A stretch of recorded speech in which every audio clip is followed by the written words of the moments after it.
অনেক অপেক্ষার অবসান ঘটল আজ কিন্তু সেই দিন বসন্ত পঞ্চমী, সরস্বতী পূজা।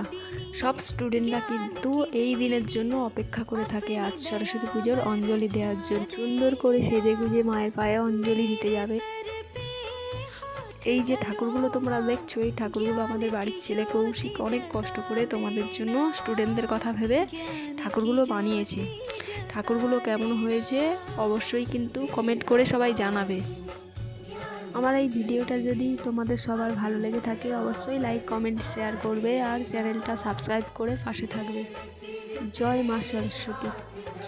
আজকের দিনটি সবার ভালো কাটুক শুভকামনা রইল ও সবার জীবনে আনন্দে ভরে উঠুক।